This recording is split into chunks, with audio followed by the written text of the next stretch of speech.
From high-end residential wealth to AI responsive environments, the top designers working today understand why lighting is the most under-recognized, underutilized, yet essential element of the built environment.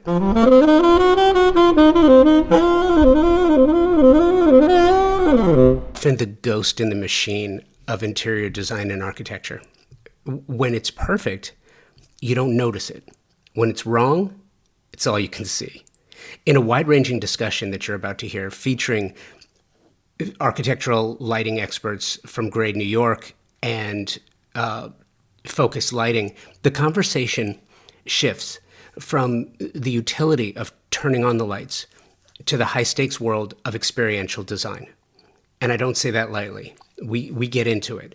For firms like Focus Lighting and their partners like Grade New York, the challenge lies in the nuance of the environment, whether it's the high-octane spectacle of the Times Square ball or the restrained elegance of a Chelsea penthouse.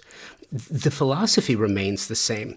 Lighting should highlight architectural moments and art without revealing the source in many cases, or sometimes it is the source that's to be seen, but the effect of the lighting itself, this invisible approach, is what separates a standard renovation, a standard project, from a truly bespoke residence. And I do want to make the difference here. I want to make the differential approach.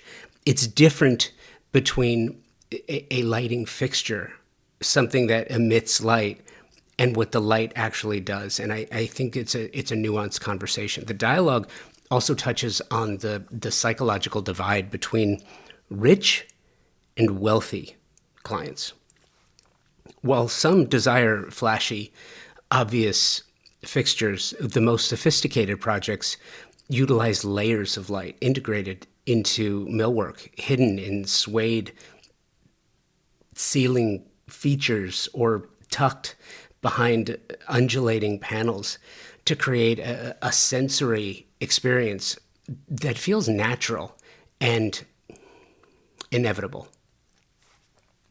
Looking forward, the industry is on the cusp of a technological revolution. Really, I don't know how else to describe it. We're moving toward responsive homes where artificial intelligence, and I know, if this were a drinking game, listening to podcasts, and AI and or artificial intelligence came up, you'd have to drink, right? But in many cases like this with lighting, I don't think we can have this conversation without talking about artificial intelligence and the potential that lies therein. AI recognizes individual inhabitants, adjusting. It does so now, but not nearly as good as it's going to in months and years from now. Adjusting the lighting plan to the specific preferences and moods in real time as designers push into new frontiers like yachting and Zoom-ready home offices. The goal remains human-centric, using innovation not just because we can or because it's there, but to make life better through the deliberate application of light. Today, you're going to hear from Focus Lighting's Mike Cummings and partners of theirs in work, Grade New York's Edward Yadid and Thomas Hickey. We're talking about lighting and how the skilled application in design makes a difference in not just beauty or performance, but quality of the experience.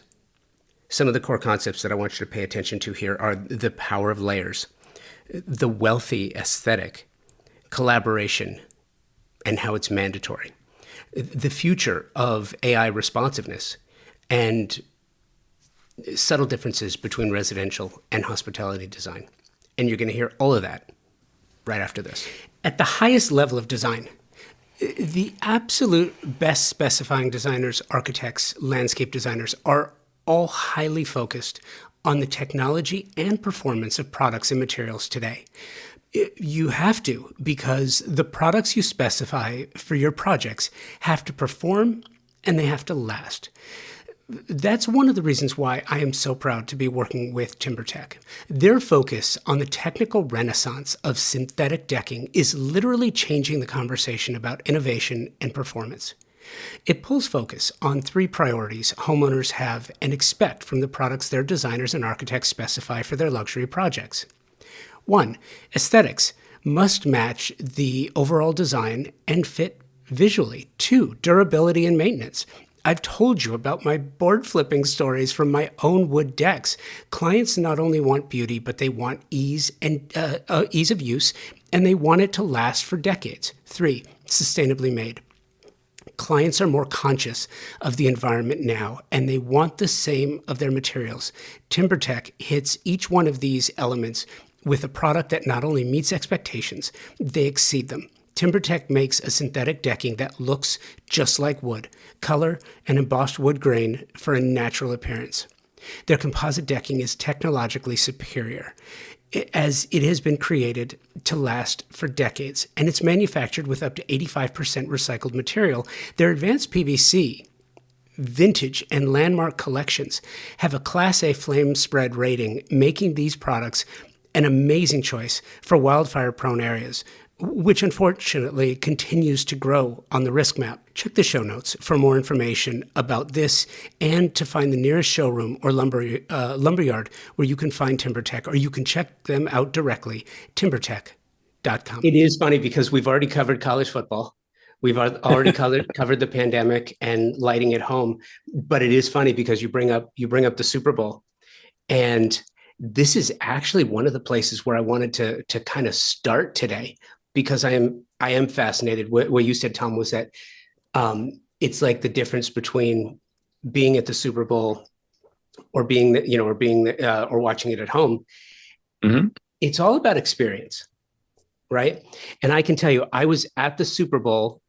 I want to say it wasn't the last time, but it was in New Orleans. It was right after 9/11. Mm. So my experience at that Super Bowl between Paul McCartney, U2, FBI, snipers, Blackhawks. Yeah. It's an experience. And one of the things that we're talking about today, which I absolutely love, is sort of this experience of home, of retail, of business, of which lighting, I don't want to just throw it out there because then everyone's going to jump in. But Eddie, I'm going to start with you. Okay. Do you think that lighting is probably the most under recognized thing that someone can do for an environment, be it a restaurant, be it retail, be it home? I don't think people realize that it's there and affecting them the way it does, and it's planned to do. It's sort of behind the scenes thing, unless it's an entertainment space or somewhere where specifically they're getting a special lighting experience, like at a concert or something like that. But in a home or a restaurant, it becomes very important. Entertainment spaces especially. But the idea is to kind of not make it obvious. And that's what Focus does so well. And what we work with them to do is to try to create an experience that that unveils itself, as we want it to. We have different settings, different ways of hiding the actual light source, things like that, so you don't actually see them. But they're working in tandem with our overall design concept. It highlights architectural moments, details, finishes, materials, the way we want them to. So it's very controlled, it's very specific, and it enhances the experience for sure. I mean, each room has its own needs. So obviously a room like a theater or something, maybe we are exposing the lights and we're making that part of that experience, but it could be shut down, it could be toned down. In other areas, it's something that we want, to subdue because of whatever reasons. But, art's a big part of our work, and accessories and very special details within our millwork. So we want to make sure that those things get captured, get experienced in a way that is the way we want them to be experienced, really, lit. And art, also it's difficult, placing lighting in the right space, getting it to flush the art in the right way. It makes a big difference. You get a different sensory all around. And it shouldn't be. It gets to answer your first part of the question. If someone hasn't used a lighting designer before, they ask us why we need one. So I can tell them all those things I just explained. If someone has used one before, they can't wait to use them again. Mike, Um, Michael, tell me about the firm. So Focus Lighting is an architectural lighting design firm. We are 35 people total, 6 studios. We was founded in 1996, and we do all types of projects, from the Times Square Ball to high-end private residential apartments and houses, and anything in between. We're known in the industry for taking on challenging projects and being able to accomplish great things within those projects, and kind of pushing the boundaries. Um, I had Brett on years ago. I'm trying to remember when it was. It gets a little foggy these days. Yeah. It's Maybe been a at couple least years ago. it's been a couple of years, yeah. And I remember when we were talking then, this idea of lighting. When you talk about concerts or theatrical, that's always been accepted. It's funny, short story. In my radio days, my first time moving to Dallas, I was the music rep. So I would work at all the clubs. And it was so interesting. You'll have a concert and just this wonderful experience, Eddie, kind of like you were referring to. And then, you know, bands off, last call, lights go on. It's like, oh, good Lord. Where have I been standing for the last 3 hours? This is horrific. Tom, does everyone at the firm have a different, this may sound like a pedestrian question, but I'm just curious. Does everyone at the firm have a different specialty? Is there a specialty? Or do you have a different formula? I will work with architecture firms where you will have a group that works on hospitals and medical. You'll have a group that works on schools. You'll have another group that works on commercial, just not because they can't do everything, but just because they like to focus. Does Focus have put a focus individually on specialties, or do you work on as in a team concept? So Focus has, within the 6 studios, 5 of them work on all types of projects. We don't pigeonhole the studios in terms of one particular. The studio that I oversee as a principal designer concentrates only on private residential work. So that's all we do. So we're fairly unique within the overall Focus studio structure, and that came out of me, starting as a young designer, being a junior designer, becoming a senior designer, eventually becoming a principal designer, overseeing half of the entire office, all of the projects from soup to nuts, across the spectrum. And through that process, I always enjoyed the residential projects that would come in. And so about 7 or 8 years ago, I pivoted and created a studio within Focus that concentrates and is unique in that way on concentrating on private residential work. So, yeah. I'm going to go around the table. Tom, start with you, then Michael, then Eddie. What is the difference in your approach between hospitality and residential? So we don't do much hospitality. Most of our focus, sorry, I keep bringing up Focus. I keep referring to your firm, Michael, but most of our focus is on residential. And on occasion, we'll do hospitality if our clients take us there. We're trying to expand to hospitality. So I guess we'll learn a lot about this in the upcoming years. But for us, I think with hospitality, light, and Eddie mentioned this earlier, with residential, we try not to have the light source obvious, where with hospitality, it almost seems like the light source is the feature, or at least the lighting around a certain object is a feature of a project, where with residential, we want it to be more of a detail that disappears. If that detail wasn't there, it would be obvious and not there, and then you wouldn't recognize that you're missing something. But because it's there, but it's not a feature, it disappears as a source. Where I think in hospitality, and I'm just thinking of like bars and restaurants and things like that, where you have like under cabinet lights or under counter lights or strip lights and things like that. Those things become features in the room. And so I think those, for me, those are the two differences between residential, where it's more restrained, and then in hospitality it seems more celebrated. So Tom, you guys don't do much hospitality in addition to residential at Grade. What do you focus on? What does the firm focus on? And Most again, of the now see, focus, now I'm doing focus. I'm sorry. Now I now know, I'm right? throwing it up. It's catching. Most of our Michael Cummings is on on is no, most of what we do is high end residential, and then luxury retail. So we do have an arm that does luxury retail projects, and we've done a few restaurants for friends and clients, but it's not our forte. But I think we're starting to expand our clientele are having us expand a little bit more into the hospitality world. So we'll be going in that direction. But even when we do the limited hospitality projects or retail that we do, we always bring a residential perspective to it. So a lot of those principles that we're applying to those commercial projects, we're using our private residential experience and vantage points to execute the projects.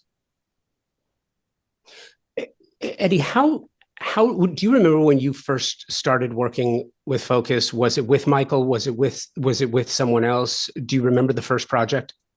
I do. It was with Michael. It was a turning point project for us, actually. It was a client from Brazil who bought a large apartment in Chelsea. And through the process of the design, I learned that he was very much into art, and the art became a major aspect of the project. Not only actual physical art that we purchased and we built a whole collection for the whole apartment, but he wanted the space to feel artistic. And so we got very creative.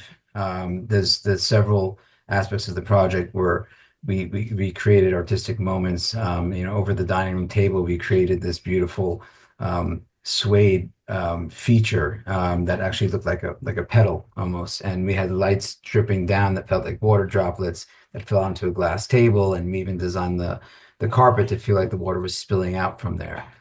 And then Focus came in and figured out how to make that work. So we had a whole lighting situation within that suede pedal that was hidden, that had computers and all the different aspects that they have, the drivers and things like that. It was quite complicated.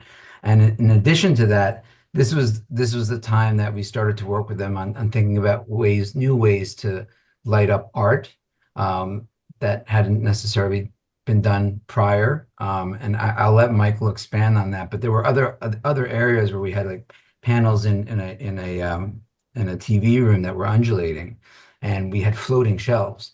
So it was complicated because we had to figure out how to light the shelves without having any end sources to bring the light to. So it had to come from behind, as well as the panels themselves, since they undulated, we wanted light pouring out from the sides. So I made the requests, and Michael's team came back and figured it all out for us. I'll let him expand on that. Yeah, I think that first project was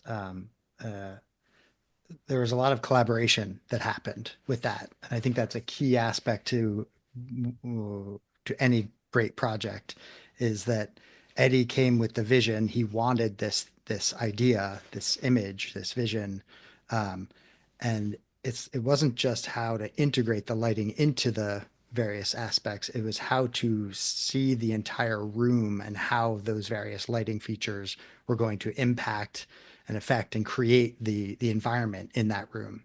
So that media room that Eddie mentioned, they didn't want to do a decorative fixture in the ceiling to provide a glow. So we used the lighting that was integrated into the shelves as a decorative light source, like a sconce illuminating the room, and then supplemented with little tiny little pinhole downlights in the ceiling to provide a secondary layer of additional light.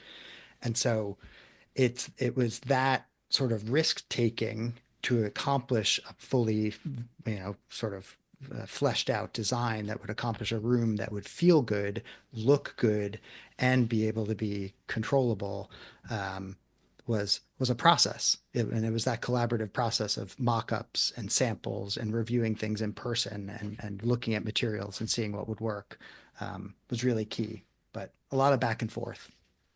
Yeah, and also I like, also the way we discussed lighting the gallery.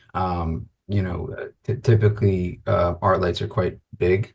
Um, and I didn't like the way it felt. It didn't feel elegant. And Michael had showed us these really small, um, beautiful, like bronze little light heads that can fit into a track and be literally snapped in and out and moved around. And I asked, could we use those as a light source? And he paused for a second because it wasn't the way they had done it before. And I said, well, let's try it. And then, it was interesting because, we looked at this and they came back with a solution that we all liked. And we've continued to light art that way since. Um, they're these beautiful little heads, and we've done this in other projects. But it was again a collaboration, and I was happy that Michael was able to say, okay, well, we haven't done this before, but let's figure this out. Yeah, and to have the latitude with Eddie and Tom to be able to go there. And I love being asked those questions because it makes me move away from what I'm used to, which is what we like to do. You got to, you want to innovate, you want to move forward, not just technically innovate, but design innovate. So I love the challenge or the opportunity that those moments create, and then to think of it creatively, come back with something we might not be comfortable with, but we're going to test it out. We're going to make sure it works. We're going to show you. But also explain that, like Eddie said, I was up front. We haven't necessarily done that before. We're taking a little risk. Let's walk down this road together. And the risk is reduced by doing that. And we'll do all the vetting and the testing and the samples. But that's exciting. That's collaboration. That's exciting to me. That's what I love about what we do. Yeah, and I just to kind of add a little bit onto here, with a lot of our consultants that we work with, we want to have that same attitude where, as Eddie pointed out, we're not lighting designers, we're definitely not structural engineers, mechanical consultants, etc. So when we push the boundaries of our design, we want to have teammates who can say, "Whoa, I've never done that before. Let's figure out a solution together," instead of no, right? Once I hear no, then the next time they ask for a project, I say no. So that's the great thing about working with Michael is like we presented something, and unlike our structural engineers who do mock-up, they can't do mock-ups.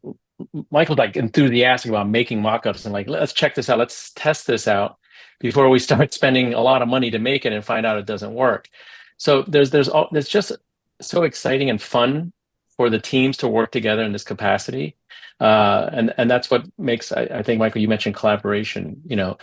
We look at the teams and the consultants that we work together with as an extension of our firm. And we all at our firm at Grade, we work together hand in hand on architecture, interior design, decorating, art. Everything gets thrown into the pot, and we all kind of stir it together. So it's fun to have a teammate. I'm going to continue referring to our football conversation from earlier. Instead of it being like offense versus defense, it's kind of like you're all playing on the same side of the ball and you're working together to get the ball over the goal line. Yeah, okay. That's my metaphor right there. Okay. Let me on that one set. It's part of our nature to push boundaries. I'm a native New Yorker, so the idea of somebody saying no to something just doesn't work at all. We're all about solution-based thinking. And we're always trying to push the boundaries in terms of design, aesthetic, details. We don't have a specific look where each project's sort of a repeat and people come to us because, oh, you go to Grade, you're going to get this white, clean solution. We don't like to do anything twice. When it comes to details, materials, we're always trying to innovate, make things a little bit more difficult, expand. And that's been, one of the things that have made us stand out from other firms is that, our projects keep evolving. It's more interesting to us. It's more challenging, of course, but it keeps us excited about our projects. And one of our newest adventures is going to be going into yachting. And just to expand on lighting, this is a situation where lighting is major. It's a major component of the yachting experience, and the lighting is a source that is clearly there. The goal for us is going to be not making it kitschy, because it gets very, very kitschy in these yachts, pink lights and blue lights and all this stuff, the stars in the ceiling and all that stuff. So we're gonna be asked to come in and create a new experience that hasn't been out there so far, and bring American, well, not, I mean, at least our perspective, I would say, into the yachting world. And so lighting is going to be one of those challenges where we're going to have to work with the builders of the yachting companies, the lighting people, and figure out a way to do something new, that's unexpected, but still highlights the different types of experiences that you want on the water, day through night. To expand back on Tom's football analogy, and to also go with, Eddie, what you were saying about no, because I think no's interesting, right? No is a very powerful word. But so you have the offense and you have the defense, and that's great. You guys have this push and pull. I'm going to throw in the client, who in this case would be the referee, and they're the ones who will throw the flag and say no. And here's where I'm going with this. I think that when you're talking about a commercial client or an industrial project, there is far less no, because you're dealing with people who kind of understand the envelope that they're working with, right? When you're working with clients, at least my experience, but again, I'm not a designer or an architect, so I don't have as much client interaction as you do. But I think that clients lack the vision, and that's why they go to professionals like designers and architects, which are, lighting experts, which is great. That's what it's there for. But also because anti-social media puts these images out, and lighting doesn't work according to images that you can see on Pinterest or Instagram. It just doesn't work.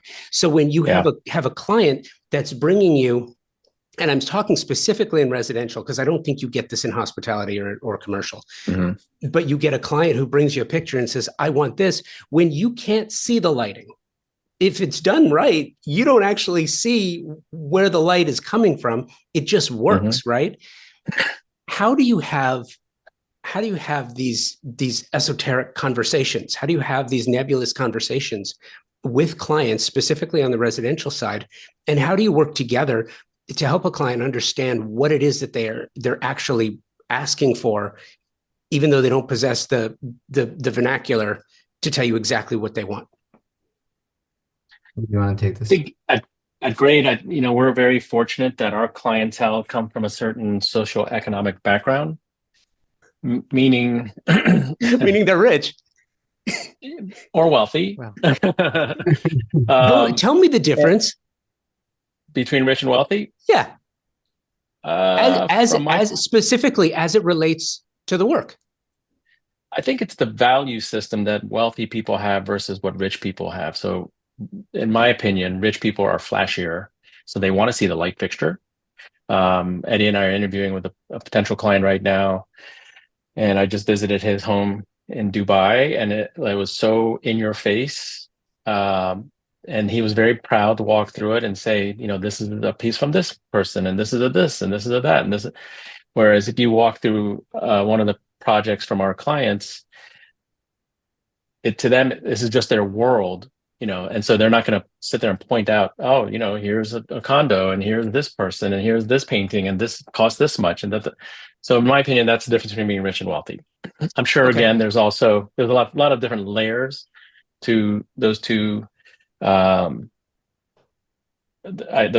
terms, but that's how I view it. So our clients are wealthy. And the nice thing is they also know who the experts are that manage their investments. And when I say investments, I don't just mean financial. I just mean, like, even if they're buying property or art or whatever, they want to make sure they're going to the right team who can facilitate their values and their ambitions with each of their projects.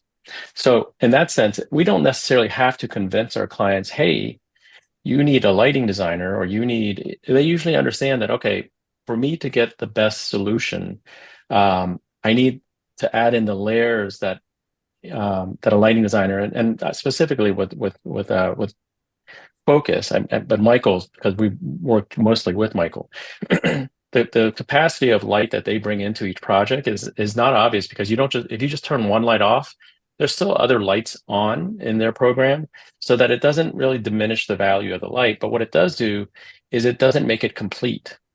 And so once a client has experienced the complete lighting design, and I don't mean just like the different light fixtures, but to see lighting come from the side, from the top, from below, or from behind, and all these areas, but without actually seeing the light fixture, that's when they realize that there's a robust solution there that there's no way they could figure out. They can't reverse engineer that without understanding. You know, Michael mentioned he was a junior designer, senior designer, and I think now he's just an old designer. I'm sorry, what was the term used? Principal designer? Principal. Principal? Oh, old ass designer, I guess, Vastly but experienced. Clearly, you guys have been working Yeah. together for a while. Yeah. Clearly. It was funny. I sit on a board, and it's all young people, and they said, Tom, what we value about your opinion is you're such an accomplished person. And I took that as, so accomplished is the PC way of calling me old, I guess, Yeah, right? yeah. But so in that sense, Architect that emeritus. yeah. Oh God, don't. That means I'm almost dead. But I think what's important is also just, how we go about presenting things. So, we'll work directly with Michael's team once we have the elevations drawn and all the renderings put together, and we'll have a sit down and talk about what we want to feature. They'll come back with their ideas, and we work together before we actually show anything to the client, because sometimes, we want to eliminate stuff, to make it feel the way we want it. So when it comes to the presentation, they get to see the renderings, and Michael's team will highlight where all the lights are and what they're doing and affecting within the space. So the clients get a very visual representation of what the lights are going to do for their project, and variations, and with them turned on, turned off. And he also comes in with, past projects and representations of what these lights are doing in finished projects. So it's just like presenting anything else to the client. We want to show them what the best solutions are, give them the opportunity to understand them. And ultimately, they look to us to give them advice. Now, sometimes, it can come down to cost, and we'll just say, okay, this is the way we would reduce costs. Let's eliminate the lighting here, or reduce lighting here, or come up with a cheaper light in this area. But overall, this is going to get you the package you want. But I think they sit down with the lighting designers. They're usually in the room with us if they have questions. And they ultimately trust us. I think one of the things we'd like to do, in addition to all of those, the collaboration and concept and presentation and rendering that Eddie touched on, even before that, if I can, lighting is subjective, right? What's bright to you, what's bright to me, that doesn't mean anything. So if I can get the opportunity to go and visit a client's current residence and look at the lighting that they have and talk to them about how they feel about that lighting. And I'll tell you, 9 times out of 10, the client says, don't come to my house, don't come to my apartment, because I hate the lighting there. It's terrible. And I say, no, actually, that's better, because I can come to your house and your apartment, walk into that lighting that you've hated for years, and like a doctor, kind of diagnose why you don't like it, and then use those words to create a new design for them that's going to be better. And that's part of getting in a room, seeing lighting firsthand. So that's one way. Another way is to, a lot of clients have inspiration of a hotel lobby that they've always loved the lighting in. So let's go to the hotel lobby, sit in it, and talk about what is making you feel this way, and see how that light's hitting the wall, and see that little accent on that flower over there, that little pop of color, and see how off in the distance there's a scene going on. And then use those words to, we'll create the design with Tom and Eddie, and then present it back to the client using those as examples. So those are really, really easy ways. I mean, easy for me because I'm a lighting designer who can analyze a space like that and turn it over. What it does to clients is it eases their minds around what's being done. And it integrates them in a way that really invests them in the process, which is really, really great. Above and beyond that, or in addition to that, it's showing light fixtures. We have a light laboratory in our office where we can demonstrate light fixtures and the different qualities of LED light fixtures and warm dimming and static white, and getting kind of the weeds of that. But yes, starting with the demystifying the subjectivity of light. I'd like to try and do that at the beginning if we can. You are listening to an illuminating conversation with Mike Cummings, Edward Yadid, and Thomas Hickey. We'll be right back. If you've listened to the show for any amount of time, you've heard me say this, that the most important word in the design industry is service. Product is important, price is important, selection is important, but stellar service is the premier idea that can make all the difference in the success of a project, any project. How design professionals like you demand great service and your favorite brands in one place with expert, knowledgeable, and non-commission sales professionals. It's really important. It means that their only incentive is your satisfaction. Pacific Sales, Kitchen and Home, a Best Buy company, has just that with over 60 years of experience in Southern California. Pacific Sales is your destination for exploration, advice, and inspiration. Now, you have the Pacific Sales Kitchen and Home team to help you and offer their Pro Rewards program, which is a trade program unlike any you have experienced before. Earn 3% in Best Buy gift cards, e-gift cards, or 2.5% in rewards checks for every qualified and delivered sale. In addition to special trade pricing, exclusive offers, access to exclusive special events, and so much more than I could possibly tell you about here. And the cherry on top is access to exclusive builder trade incentives from top brands and the stellar service, again, from a company that has been serving the industry for over 60 years. Terms and conditions apply to the Pro Rewards program and builder trade incentives. So visit a Pacific Sales expert at a showroom today for full details and to learn how you can unlock additional savings and benefits. Don't miss out on the opportunity to work with the best of the best. Visit Pacific Sales Kitchen and Home today and elevate your projects to new heights. The design industry is in the midst of a generational and fundamental change. If you're in the biz, you feel it. I know you do. We all do. Just about every aspect of the industry is growing, changing, and turning into something entirely different due to a number of factors that, not to go into here, but between tariffs and supply chain and political influence, just clients have changed. Pricing has changed. Everything about the industry has changed, except for one thing, the need for strong design and architecture communities. And that's what led to the creation of Shelter Republic, an online community exclusively for the design and architecture communities, a place to engage with other like-minded creatives outside of the prying eyes of clients and the media. Wouldn't you like to belong to a nurturing community where you can have those real, challenging, authentic conversations, watch exclusive design-focused content, take free courses to level up your design business, hear from experts in the industry, guiding you and helping you move ever forward? And it's free to join. No catch, but it's invitation only. This is not like maybe some other programs you've heard of before where you pay a fee, a sizable fee, and go through a quasi-vetting process only to get there and realize that you're kind of just paying for an ad. That is not what this is. If you're a designer or an architect, you qualify. If you want in, email convobydesign@outlook.com and type Shelter Republic in the subject line. That's it. An invitation to join will follow. Call this the anti-social media platform where you can meet, engage, and share ideas in a safe, closed community environment of like-minded creatives.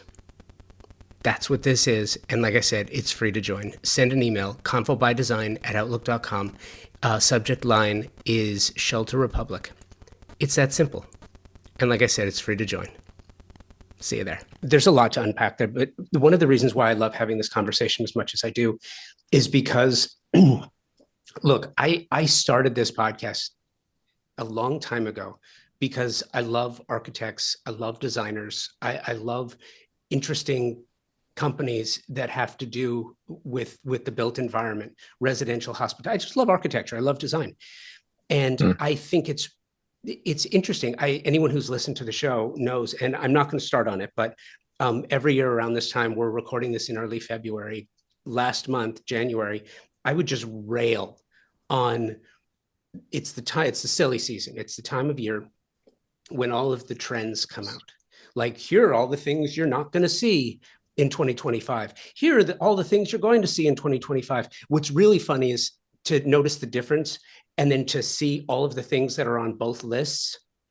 Something that's really interesting, though, what you will never see on a trend list is better lighting design. I've never seen one on a trend list. Never seen one. Like, I work very quickly. Yeah, I dare anyone to say, in 2025, you're not going to see good lighting plans. We're going to go with single spotlights. But the point is, I think that more people should be using the services of designers and architects, because this is what you guys do. You make life better through the application of knowledge and experience. Lighting, to me, is one of those things that isn't easily explainable because it's so unique. You can take a sofa, right? You can take a sofa and say, okay, it's 7 feet long, and you can go sit in it, regardless of what the environment is in the showroom. You can sit in it and go, oh, you know what? Love this. Designer says it'll fit. Great. Let's order. Let's specify that. You can't do that with lighting. You really can't. And because lighting has changed so much over the last 10 years, I'm just talking about what's available. What do you wish, and you guys can go in any order, Eddie, I can start with you. What do you wish, rich or wealthy, or even better, perhaps, the aspirational client, the client who's hiring an architect for the first time, the one who says, this is our dream home, this is the one or the one who's got a house that maybe they don't love, but they're locked in to a 3% mortgage, and Guilty. they don't want to move. They don't want to move. So you're looking now at how to make this. But let's say it's the aspirational, because I think the aspirational clients are the ones that are ignored the most because they've never utilized the services, but they're there. So, what do you wish people knew about residential lighting that they never asked or never thought to ask? What do they not know that they don't know? The easiest way to get them to get into lighting is to tell them there's one button they'll turn on and off the entire home as they leave and come in. So that's how we hook them right away. And it's a simple thing, but most people don't have a Lutron system, for example, and they don't understand what that is. And we start there. Do you want to be able to just push one button when you leave the house and the whole thing's turned off? Do you want to be able to control that from a phone? If you've left the house and you forgot that the lights are on. Yes, definitely. Okay, fine. So from there we can expand and say, well, these are some other features. These are different things that we can actually do to enhance your experience while you're living at home. So back to what you were saying about you wish people hired more architects and designers. Yeah, our job is to make your lives better through design, right? And lighting is a key aspect to that. If a room's over, we ask these questions. Some clients want the rooms to be as bright as the sun, which is okay, fine, but we don't want to see all those lights, right? So then we come in and figure out how to do that. And some don't, some people want certain rooms to be, especially for sleeping, like as dark as possible. Yes, you could turn off the lights, but then there's other issues. We have to figure out how to deal with windows and all those things. But explaining to them what the lighting can do for their overall experience is the way we get them to think and consider using lighting designers. I can't think of a project we've done in maybe in the last 10 to 15 years where we haven't used a lighting designer, even in the simplest form. So the aspirational client might not go for all the bells and whistles, and that project probably doesn't need them either, right? Because the level of detail and complexity of the design is not as complicated as those other clients that we do, where there's so many features and different materials and different things that we're lighting up. So it all sort of fits in terms of the scope and level of complexity of the project and the cost involved with that project. Usually the lighting is in line with that. But I just don't think that we've found any project that does not require a lighting designer at this stage of our career, and even in the past. I'm going to start with your first analogy of trends, and that lighting designers are definitely never going to make that list. But neither are, in all fairness, neither are high quality architects and designers and whoever, right? You never see Peter Marino as trending. You don't see Robert Stern as, you might see him trending a little because kind of the contemporary classical is something that is attainable. But I think when you're talking about high quality work in our world of design, we stay away from trends, and I think Mike, I'm going to speak on Michael's behalf. I'm pretty sure he does as well. But I think to your other point to that is, well, but how can we make it more accessible to those that are aspirational to design? And I think the thing is to make it more accessible so that maybe instead of having the level of work that both Michael and we have, where it's, we're doing specialty lighting on artwork, on furnishings, on finishes. There's a lot of things that just conventional wisdom can't teach you that a team like Michael's brings to the table. Like, because if there's a texture on the wall surface, you can't just flood that and say, well, but I saw this on, Architectural Digest. It's trending now to use a flood. And I'm sure Michael can come up with 10 different reasons why you shouldn't do that. And I'm only limiting you to 10. Yeah. So I think if there's a way to make architecture, interior design, and lighting and all those aspects more attainable to those who are aspirational to design, that's kind of a sweet spot. Unfortunately, what happens is the elevation of most people's business track.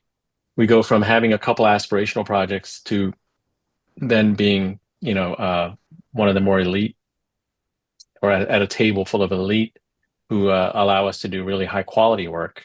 So to stay in that aspirational zone for designers or architects and the like is tough, because we're always trying to, do more with design, push the boundaries more, and that usually requires more than aspiration. Yeah. I mean, I think it's important. We always show our clients, what they say they can afford necessarily, but we also give them the option for things that are better. We don't want them to come back later and say, "Why didn't you show me this option? I would have gone for it." And now I have to rip out this whole thing because, to work, we have to take everything apart and do this and that. So, whether it's furniture, whether it's architectural design, we always offer them, the best. And sometimes it sticks, sometimes it doesn't. And that goes for the lighting as well. So that's why we start with the simplest thing of just having a system that can actually turn off all your lights, and you can have moods in each room. And then beyond that is the different layering and the different complexities and the hidden lights within the millwork. Some of it's very complicated. If there's mirrors and bars and things like that, like getting those spaces lighted properly, it's not something we can do. Even with our experience, and we have all the details from all the different projects we've done, but each project is different. Each bar is different. So the way the light refracts and the way the materials around it affect the light source changes what the detail possibly could be and what lighting we need to use. And also, to your point, the lighting changes every year. It gets better and better and better. I remember before with the LEDs, you couldn't do warm dim.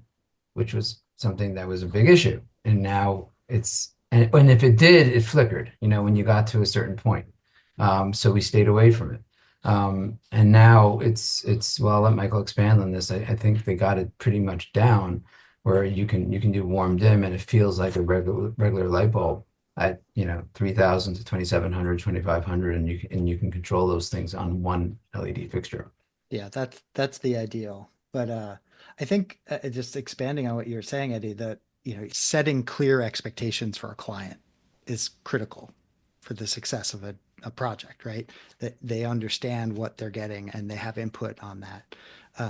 But I think, Josh, going back to maybe your original question, I think the simplest thing that somebody in a residence could understand is the idea of layers of light, using multiple layers of light. It doesn't have to be the complicated systems that we have necessarily, or we've been talking about, but that if you can not rely on one light fixture to provide every source of light in the room, break it up in the simplest form, a decorative fixture, a decorative floor lamp, and be able to control them separately.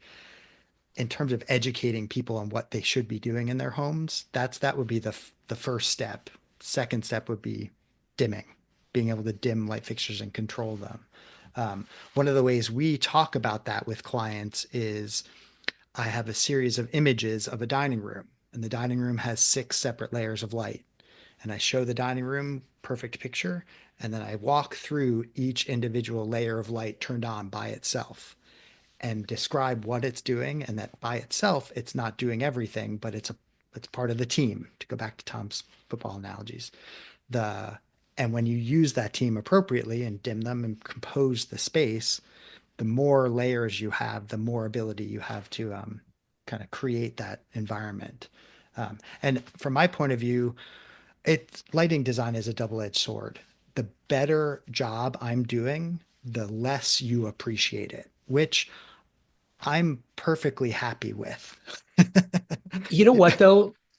Let me challenge that idea a little bit, because I do feel like we are on the precipice. We're in something, but we're at the very beginning of the very beginning of the way things are changing. And I think AI is going to have a lot to do with that. Eddie, you had talked about the Lutron system, but which is amazing.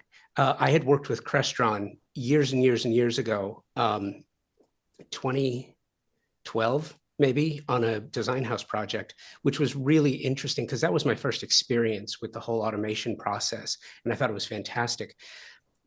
I feel, and you guys can call BS on this, tell me I'm wrong, or maybe elaborate a little bit, but I feel like lighting has always traditionally been viewed in our industry as utilitarian exclusively, where I feel it is more experiential than simply utilitarian. And where we're going now, I can envision a scenario where I come home, the home recognizes me different from my wife or the kids or even the dog, and has a custom welcome plan for me. It has my preferences because over time you're feeding a machine, and it's generative AI, which is understanding that, everyone's got habits, right? Everyone's got the propensity to do one thing over another. And my home will now recognize that, and it will draw me through lighting to the place where it believes I'm going to go. If I shift directions, then it shifts a lighting plan automatically. It knows what my lighting preferences are.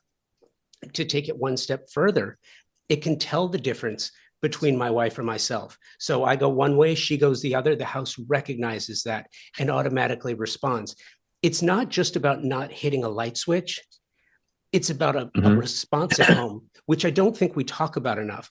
And then take it one step further, it also recognizes that the perimeter of the home, it can tell the difference between a rabbit and a potential threat, because I think safety and security is growing in importance for a lot of people. We don't necessarily want to live in fortresses, but I think it's important to have advanced warning, to shine a light, no pun intended, but to shine a light on a potential threat that a house can do automatically. I don't have to get up and get the flashlight or go turn on the light.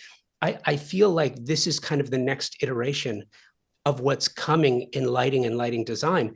And I'd love your take on that. And Michael, we could start with you, Eddie, Tom, anywhere you want to go. I think it is in the future. In my head, I've had that in my head for the last 15 years in terms of a goal to achieve. AI is a whole new level of that. I think within that, creating those moments for you particular in that experience of it reacting to you, I think you're still going to need a designer to create those. Absolutely. We're never going to be able to rely on computers to get to that level. Um, so, but I'm excited by it. And I'm personally in my own space, I'm starting to experiment with that idea of what does it feel like to walk into your home with a motion sensor? And what, and does it turn on right? And how does it interact? Because that's one of the big differences I think there is between the hospitality design and the residential design. One of the many differences is that you're experiencing a light from a room from dark to light. Whereas when you walk into a restaurant, it's set at the preset. It's a moment that's captured in time that you're going to experience that I, as a lighting designer, architect, interior designer, have created for you. And you're going to be there for an hour or an hour and a half, and you're going to have that moment and that connection, which is fantastic. And then you're going to leave. In your home, you're experiencing the dark to lights turning on. You're experiencing it during the day, at night, all kinds of days. So that flexibility is really important as part of a design analysis. So I'm personally intrigued by that, and I have been for many years in terms when interactive design started to come out and how can we do this? And we've made some forays in an artistic way into that and created moments and designs that are interactive. But it's the amount of effort we put into designing somebody's home, it expands that into 2 or 3 or 4 or 5 times because you're then designing for 2 or 3 or 4 or 5 people and kind of understanding what that process is. I is intriguing to me. I'm into that. I think what's exciting is not to see any light switches on the wall. Yeah. That would be an amazing thing. I mean, just think about, because we have to deal with locating them and how they interact with the materials behind them. And we're limited on colors, and then we have to come in and faux paint them. And there's all these different things. Now, some light switches are pretty chic and elegant. You get a lot of the English or European light switches, and they're actually something that, if we're doing a home that's maybe a little bit more traditional, it adds a certain layer of elegance, to it. But if there's an ideal world where you walk in and it knows who you are, and you could just talk to the system if you want the lights to turn off, or if you want it to be, you still have this and you have the right terminology to make those things work. That's awesome. And it's all behind the scenes. There's a light fixture. I forgot the name of the brand. Maybe you'll know, Michael. Carpenter's Workshop sells their light, but the lighting it's a dining room light fixture typically, but it could be done in any space. They're glass tubes, and it reacts to sound and motion. And so you can be in the room, and if it's on, the lights will move as you move around the space. And if you're playing music, the lighting will actually dance and start to sound or look like it's part of the musical experience. So they're getting there. Forgot the name of that company that makes that. I don't know if you worked with it, but Yeah, I can't come up with it. they make a lot of cool lights. But regardless, they're using very cool technology, and these systems are behind the scenes. And there's no light switch. You don't experience any of that stuff. It's a step in the right direction. I'm going to take this conversation a little bit in a different direction here. First thing I want to say is I think the reason that Eddie can imagine not having keypads or light switches is because having to, I don't know if you've done this yet, Josh, but having to have the husband and wife decide which button is for what use is a whole nother challenge. And to not have that be an issue would just make, locating it's fine, but trying to get it programmed is another situation. But I think what you were saying, or the example that you cited, kind of lends me to think about some of the more the visionary and the vision, those who are kind of definitely on another level of creativity, meaning that they're the ones that are making fictional movies that ultimately become realities, right? I mean, we can all quote Bart Simpson and Homer Simpson for all the things that they said would happen, and now it's happening. And you can also, look at the Mission Impossible and all the other Tom Cruise movies that now, you have movie screens that are doing things. So I think, unfortunately, I think that we're as much as we pride ourselves on being designers, we're designers in the pragmatic sense, and we're not coming up. We don't have the technology available to us to become visionaries where we're like, hey, what if you walk through the room and it identifies Josh versus Michael versus Tom, and then it lights in different ways in different scenarios. Like that to me, it takes a whole nother kind of brainwave that we don't have access to because we're trying to facilitate our designs, right? I think like what you're suggesting is if someone like, or if someone were to present a futuristic idea like what Frank Gehry used to do back in the day. When these guys would come to the table with something that you're reinventing and you're responding to cultural conditions instead of actually participating in it, you're pushing the boundaries beyond the word boundary. That's when lighting will become really exciting. I think that's what those expos are for. And earlier, Mike, I was going to ask you if you're going to go. Do you guys have expos? Like, I would assume lighting. You guys go to some Vegas or Orlando, and there's some cool expo that you go to in a convention center. There's manufacturer expos, but really it's more about the art expos or the biennial or those things. Yeah. Yeah, those would be more fun to go see. Yeah. Yeah, because I'm slated to go to the building expo in Vegas, and I'm just thinking to myself, I'm just going to go and just see a bunch of things that are structural materials, just pedantic. Yeah. You know what? I will tell you though. I will tell you. I think it's interesting, and I appreciate this conversation because, and by the way, Tom, I will be at IBS. I'll be speaking at KBIS. Yeah, so would love to see you March. It's the 20th at the end. Yeah, no, in Vegas, end of February. Yeah. I would only be there on Tuesday though. All right. Well, when do you speak? Well, I'm doing their KBIS has a first year they're having a podcast studio, and so I'm kind of hosting it. So I'm going to be all 3 days. I'll be in there. So, but what I was going to say is I think it's really interesting because a couple of years ago, I took a course through MIT about machine learning and AI. And because I wanted to understand, and right now, what you're talking about, Tom, already exists. And it's I kind of wanted to ask if either through Grade or Michael through Focus, if you work independently with engineers on the development side, because I'm curious, this idea that I kind of explained to you about a home recognizing you is already in place. It's already available. It's funny.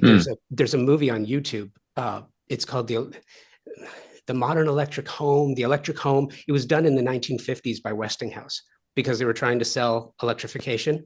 And so Betty Furness, who was this consumer advocate and actress at the time, kind of walks you through this electric home where they were describing, even though they couldn't necessarily do it, they were describing how you walk into the home and it lights up the room, but there was no full understanding of what AI is capable of doing. We talk a lot about AI and technical modernization and development, but I think it's harder and harder for Tom and Eddie, you guys at Grade, or Michael, even for you to see what's available to specify, just due to the amount of products out there. And you also have to make it a financial reality for the clients to understand that this is going to be an addition to their lighting plan, just to get them to wrap their head around it. Talk about the future of the industry for a minute, and shows aside and lighting events aside, how do you find new partners? How do you learn about new products? How do you, especially in your field, how do you test them? And then Mhm. are you inventing, are you manufacturing at the same time, or can you, or will you? Do you even want to? Well, I think this goes in the bigger picture of this. Fundamentally speaking, these are usually when you're doing research and development, it's usually done backed by some kind of institution, right? So at Grade, at least, what we try to do is we try to find the right client who will allow us the financial backing, if you will. Not only that, but also the willingness and the aesthetic freedom to start to create new design. Uh, in doing that, then that allows us to start to push our knowledge base and really rely on people like Michael and say, hey, this is a perfect example when Eddie was talking about the art lighting. If we have a question we could propose to them and then they respond back, let me figure that out. And so they're going to use their resources, which are above and beyond what we have with lighting, because we're curious about what the potential of AI and lighting, but not just that, but just everything else that's involved with the home, what those offer. Then we are then able to approach a company like Focus and Michael and be like, hey, guy, we're thinking about this. How do you fold in AI with smart home technology so that you can have some kind of experience that people don't currently have? So it's almost like, how do you define what we don't know? Right? Yep. So then you lose the parameters of the bumpers on kind of the institution that we all work within. And you're like, all right, well, now let's just throw those out the window. Let's discover what we don't know so that we can start to define or redefine what a living experience is like. So I'm going to go back to the Jetsons from an earlier conversation that I had. One of our clients, when they told me who that was after the NDAs were signed, they're like, "Oh, it's Roger and his wife Jane, and Jane his wife." And I said, and I went, "Jane his wife," and no one in the room understood what I was referring to. Obviously, you do. But if you think about it, I believe that show is actually projected only 5 years from today, right? So 2030, I think, was when that show is supposed to be taking place. So think about the creativity and imagination they had back then to project what the future was going to be like. We are nowhere near that. So we still have a long way to go, Michael, and it's because of you that we're not able to just kind of, snap our fingers and lights come on because Tom's home and we need to make sure that it's 69 degrees in the house and blah blah blah, all that stuff. Yeah. But I think it's going to take baby steps in our world, but each step that we take, and I'm going to use that art lighting as an example, that expands our vocabulary on how to make things smarter. So we have a room at our office that we call the gallery, and it's dedicated to kind of R&D, future thinking, lighting wise. So for many years, we've had projectors set up, illuminating the walls, stitched together, creating various scenes. And the kind of the brief, the design brief has been for us internally, can you light a room using projectors? Is that the next phase? And so we created a room to test this out. And you walk into the room and what feels good and what doesn't feel good. And when you have things moving around, it makes everybody sick, but you can have fish and that feels good. And but the blue light that hits you doesn't make you look good. So how do you then do that? So that's one example of how we look to move things forward and innovate and think future wise 10, 20 years from now, how could we be doing this? And you find out a lot about what works and what doesn't work. But I think it starts with going back to the beginning, Josh, the experience. What is the experience you're trying to create? Then that creates the design concept, the narrative, the brief, and then that starts well, you want to try this? Let's get 6 projectors and put them in a room and let's go sit there and see what happens. And then let's bring 20 people in and have a party, see how they feel, and then take little comments and do that R&D. There's really no one source. It's got to start with the need, and then the need generates, and we pull in whatever resources we need or can find to do that. That's just one example. One of the things and you can use you, artists. Sorry, Yeah. Josh. One other the resource that Michael's talking about. Artists also provide us with a resource. So going back to projection artists, I don't think it was James Terrell. It was oh, there's somebody that's their name escapes me, but they would project onto a shape and they would be projecting a video, and then you would hear the audio surrounding the space. So when you walk through that room, it's a completely different experience than what we grew up with. Like imagine that's how a room was now, where you're walking in and it's not stereo or Dolby or anything like that, but it's a whole different kind of condition. So that the lighting, whether you're doing it to projection or projectors, and the audio aspect of it work in concert to create a whole different kind of experience than what we're familiar with. I actually We saw just got to find a client who wants to do that. a very good exhibit at the Biennale in Venice. I think it's in the Arnault building right next to Peggy Guggenheim. They did a whole AI experience this year at the Biennale. And it was just that. It was, first of all, there was one room with a projection screen. I mean, it was massive, all on a big wall. And it was computer generated, clearly. And the imagery was never the same ever. It just, the AI was making new things happen. So, whatever was happening, whether it was a flower growing or there were these robotic arms in the desert and they were making things and it was continuous and continuous and it just evolves automatically and creates something new for months. So there's never the same thing. And then you walk into the next room, the lights are off, and then there's certain lights that were just put on with smoke, and all of a sudden you're in these areas where you walk into these sort of they're fake in terms of the sense that the light's it's shining down on this smoke that makes it feel like a solid room or a solid wall within the room. Then you come into it, and there's sound and there's all this stuff happening around you, and it's in a Tadao Ando building, so everything's concrete, and it's amazing to see how all those things work in harmony together to give you an experience that I've never had before, and nothing is revealed in any of those spaces, the sources at all. And so that was quite, it was fun to see. It's interesting. What I was going to say is it's really interesting. One of the clients that I work with, one of the partners of the show, is a company called Thermosol, and they do steam generators, and they're based in Round Rock, Texas. And when I toured their facilities, one of the things that I thought was just so amazing was their employment, not just use of, but literal employment of engineers to work on the product. And it's funny because it's one of those things that, you're not necessarily thinking about an engineer working on a steam shower.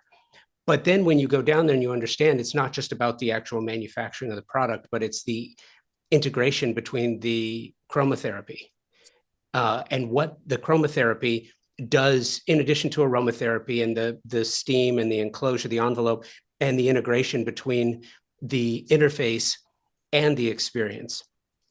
But it's all tied together, and using engineers to say, if we can take this chip and get this functionality out of it, here's something else that we can add to an experience. And this is just, we're talking about a steam shower, right?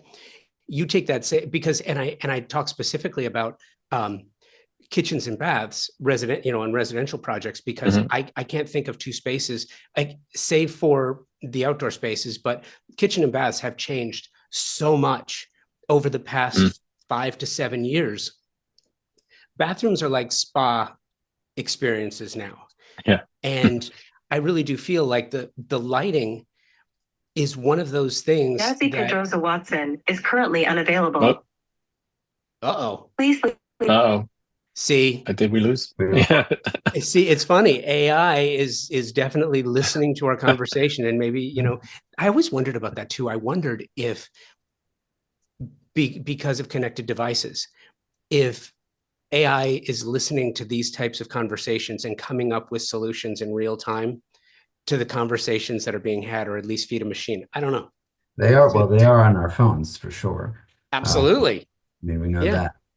And And Josh, I'm still I'm Go still ahead. trying to understand history, let alone try to get an understanding of what the future has for us. Listen, I will give you a perfect example as we wrap this thing up. I'll give you, Tom, I will give you an example because I have experienced it myself. I believe you're working on a newer Mac. Are you working on Yes. a newer Mac? Yeah. Yeah, I could tell because Zoom has applied. Now I'm working on my older MacBook, not my newer one, but my newer MacBook. Zoom has this thing where the camera actually follows you. Yeah. And the Which new is one? Oh, Yeah. look at Yeah.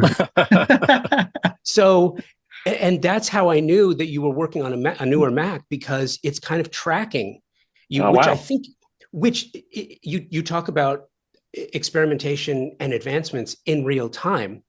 Mhm. You know, Zoom only really became a thing in 2020, and you can see between 2020 and 2025 how it's advanced the ability to now track someone through a conversation, which is just Mm. fascinating to me. And I do feel like your industry is one of those that is going to be fast tracked more than any other, especially as it relates to the residential design. Final thoughts? Mhm. Well, I would say that the systems and manufacturing of millwork have changed a lot. So we're allowed to do a lot more complex um, detailing in our work. We can, you know, these CNC machines that we use in the factories that we Mhm. work with, and the way they can lay up materials and the different materials that are available to us are now sort of so much more exciting. So it allows us to do more within our projects, and it's much less of a one-liner. So whatever we can, you know, this is going back to the idea of no, you know, there is no no. You know, design what you want. We'll figure it out. You know, that's sort of how we've always thought. I mean, personally, it's a New York way of thinking too. You know, you never hear anybody say no in New York because somebody else will say yes right behind you. So, you know, in our studio, we practice the same thing. You know, when somebody tells you, no, we can't do that, you know, you say, well, yes, you can. Let's figure it out. Let's Yeah. get it done. Why not? Why not? Explain to me. And then if they had never done it before, we engineered. I remember maybe 12, 15 years ago, we wanted to have a TV slide underneath from underneath a bed and pop out in front of the bed as an option because that was I hadn't seen that before.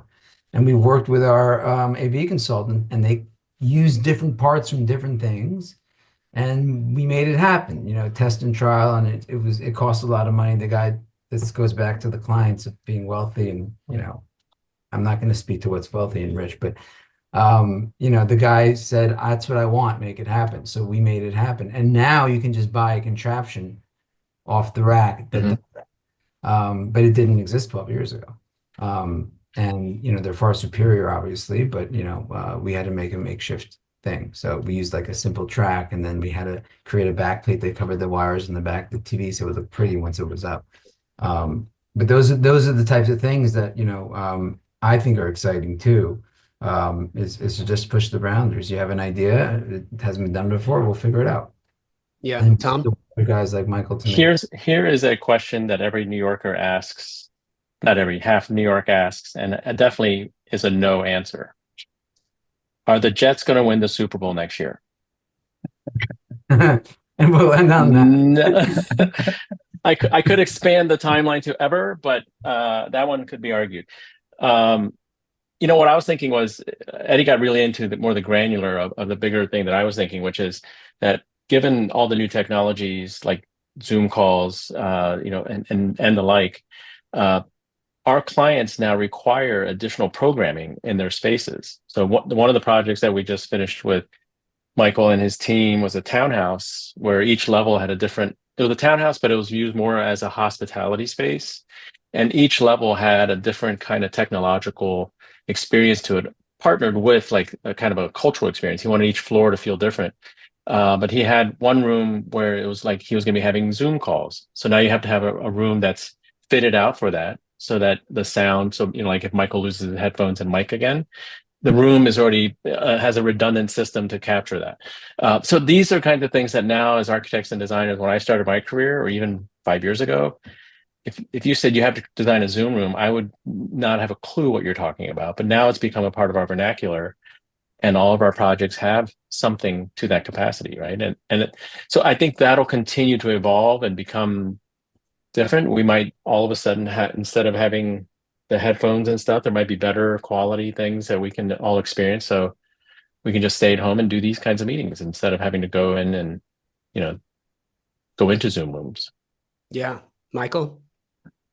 I think even with all of the technological advancements and innovations, the maintaining the idea that the human connection is critical to any experience. And that being kind of the core of creating that technology, that it's the form follows function kind of situation where it wants to, or function follows form, that it wants to come from that place. Let's not do it just because we can do it. It should have a narrative. It should have a base that's solid and considered, which is, I think, what we all excel at. Yeah, totally true. So 2 final thoughts. One, Tom, your Jets will win the Super Bowl before my Cowboys do. And 2, by 2035, if we're not using more cogs, then the Jetsons was completely off base to begin with, because I still don't actually know what a cog is or does. But aside, maybe you'll see one at the Cadis show. Maybe. But aside from that, look, I think this was a great conversation, and I think that these are conversations that need to keep happening. And I think it's important because I don't feel like interior designers, who are often tasked in the absence of a lighting company, right, are often tasked with providing the lighting. And it's these conversations with people like you that actually provide the information that helps people learn what's not just available, but how to use it and what it does. So thank you guys for doing this. I really appreciate it. Our pleasure. That's a lot of fun. Yeah, Fun. thanks for having us on. Okay, wow.